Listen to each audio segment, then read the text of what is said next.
Bonjour.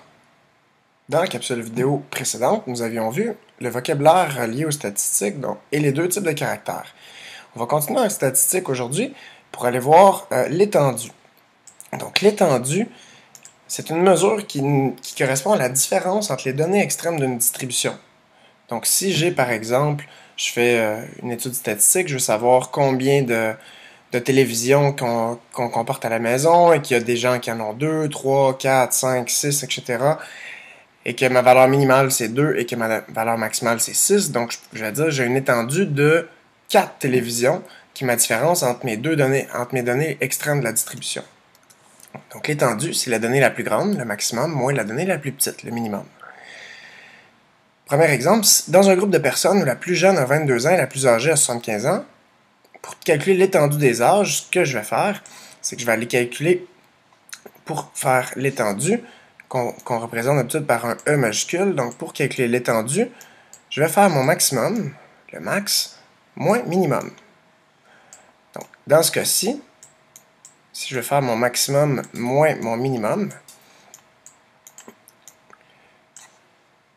pour calculer mon étendue, ma valeur maximale est de 75 ans et ma valeur minimale est de 22 ans. Donc, si je fais 75 moins 22, ça va me donner une étendue de 53 ans. Donc, une étendue de 53 ans. Si je veux calculer l'étendue de cette distribution ici, c'est la même chose. Je dois faire encore, pour calculer l'étendue, je dois calculer le maximum moins le minimum. Donc, je dois aller identifier ma valeur maximum ici, qui est de 88. Et je dois faire la différence avec la valeur qui est minimale. Pour savoir, mes valeurs s'étendent ici entre 88 et 16. Donc, à ce moment-là, s'ils s'étendent de 88 à 16, ou de 16 à 88 plutôt, pour calculer mon étendue, je vais faire 88 moins 16, ce qui va me donner une étendue de 72. Donc ça, c'est pour l'étendue. Donc tout ce qu'on a à faire, c'est calculer la différence entre mes deux données extrêmes. Si je continue avec les tableaux de distribution. Donc les tableaux de distribution, j'y arrive, je vais surligner le titre. Donc des tableaux de distribution, c'est comme vous avez vu au primaire, c'est des tableaux de données. Et ça va nous permettre de donner de l'information rapidement, de façon très visuelle. Donc, c'est quoi les éléments d'un tableau de distribution? On a toujours le titre en haut. Ensuite, on a des colonnes et chaque colonne a une en-tête. Donc, l'en-tête à chaque colonne. Les modalités.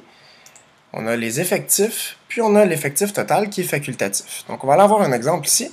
Donc, par exemple, ma répartition des élèves selon la couleur des cheveux, ça serait mon titre. Donc, ici, le 7, ce qu'il veut dire, c'est que j'ai 7 élèves qui auraient une couleur des cheveux blond. Ici, j'aurais 12 élèves qui ont les cheveux bruns, 8 élèves qui ont les cheveux noirs, 2 élèves qui ont les cheveux roux, et ici, l'effectif total est de 29. Donc, ça me prend une en-tête à chaque colonne pour dire ce que chaque colonne représente. Et s'il y avait des unités, si c'était des centimètres ou des degrés Celsius, je pourrais les inscrire ici. Et mes modalités, ce sont mes couleurs de cheveux ici. Et l'effectif, ou qu'on peut appeler aussi la fréquence, le nombre de fois qu'une catégorie apparaît. Donc voilà pour les tableaux de distribution. Ce que nous verrons à la prochaine capsule vidéo, c'est les diagrammes à bandes. Merci.